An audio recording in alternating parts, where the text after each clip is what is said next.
Greetings, everyone.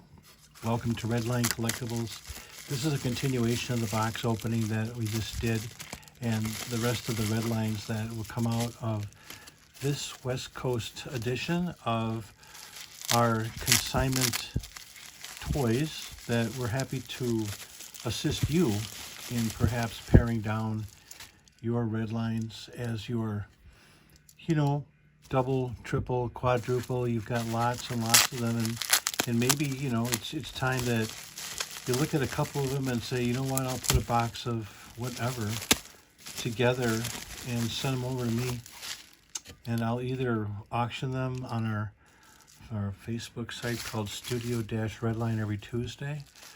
We also have a unique presence in the online market, a buy it now website called the Redline Collectibles. It's real super easy to work with, real user intuitive, but the problem is that actually it's a good problem. I need inventory. I'm looking for inventory. I'm looking for about 250 reds, nice quality, similar to these.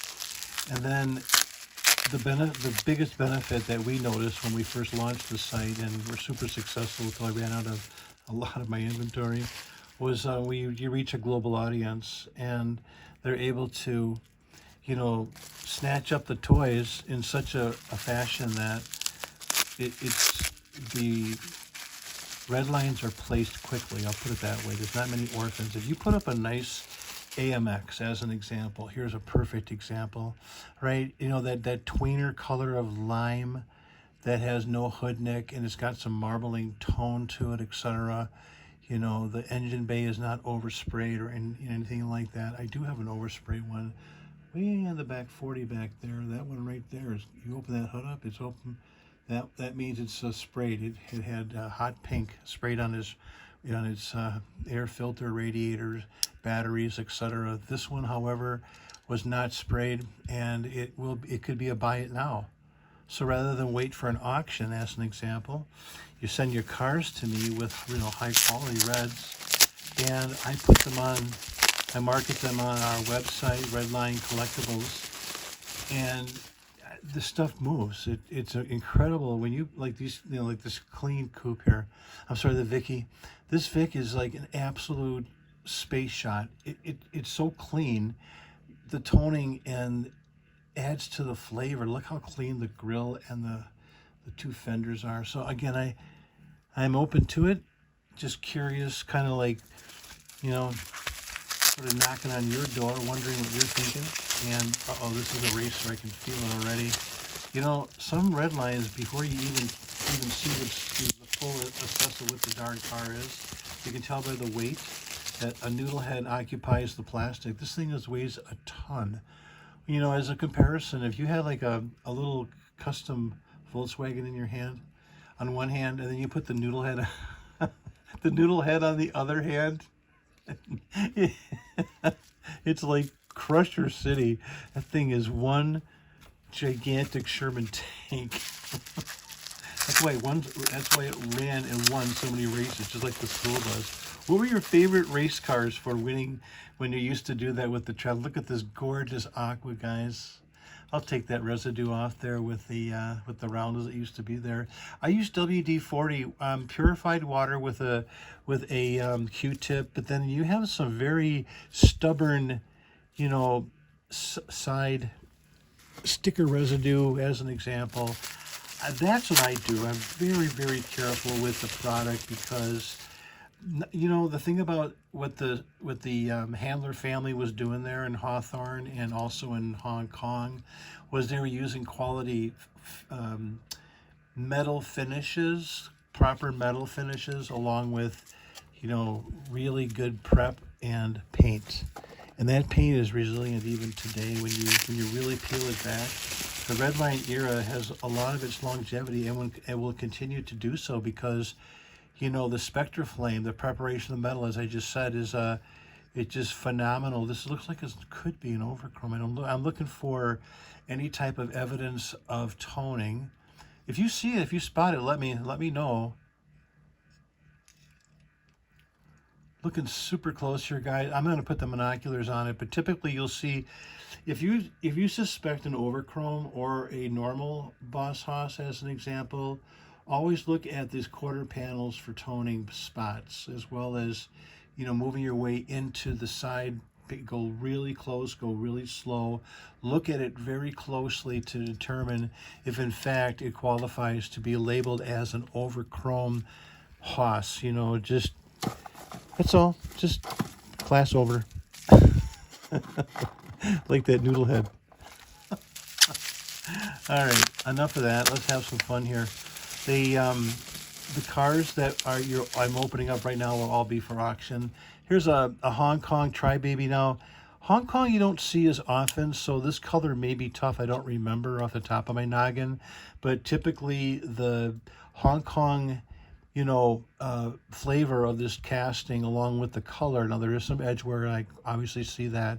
There may be a reason why, we want to take a closer inspection of that opportunity for you to, to acquire, perhaps a tough little nugget that right now yours truly, it escapes me if that color combination is, but I tell you what is popular, and that's any type of spoiler series that still has a lot of life in it, and this heavy Chevy certainly does. The white interior just knocks my socks off. How about you regarding the showing off the Spectre Flame Green? And then that beautiful Antifreeze Classic. I got my eyeballs on that one. How about you? That's a fun little 57 Classic. Right there. That's the year I was born.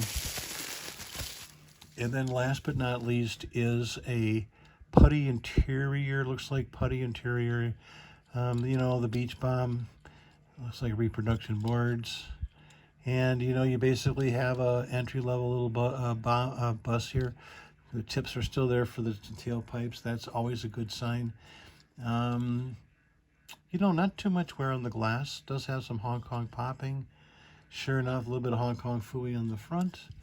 So, expected type of factory, defects, if you will. But man, very, very, they're pins. They're little micros. It isn't like big blotches, right? So you get a Beach Bomb with reproduction boards in green, in pretty decent shape still. Yeah, that's a tarnished base. This is I cleaned this up for you. That's going to be the car for you. Anyhow, thanks for joining us at Redline Collectibles. This is the phase 2 or part 2 of the, how about this Tornado? I got this in a Redline and slot car collection. And I kind of marvel at it because this is kind of my era. It is missing the lights, the duals there, but it is an Oldsmobile Tornado. Both doors open up. That's available for sale. Yeah, if anybody wants to hit me up with a private message or whatever, and you like to take a crack at it. These are made in Germany. Made in Germany. All right, everybody. Thanks again for joining us. That is today's edition. We will see you at an auction soon on Facebook site called Studio-Redline. Do like, subscribe, and share the channel. We have much, much more for you. Oh, who likes black walls? I saw the picture today, so there is a box heading our way with, I saw the representation of what this particular collector is going to send, but if the pictures are as close as what is actually inside the box, and he said there's more, this is a black wall collection that I kind of like look for, like the early 80s, the 82. The cards are beautiful. What's inside the card is something I think y'all want to probably take a look at. There's some castings and doubles in there, that the double sets as an example. There's a couple of really outstanding, tough to find colors. The thing that blew my socks away was the variations. The number of variations in this box.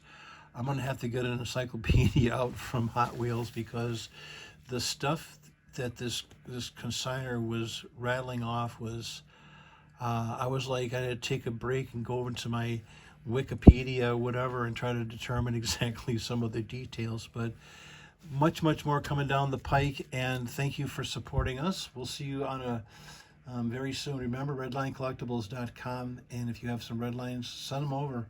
I'll make it happen for you. Bye, everybody.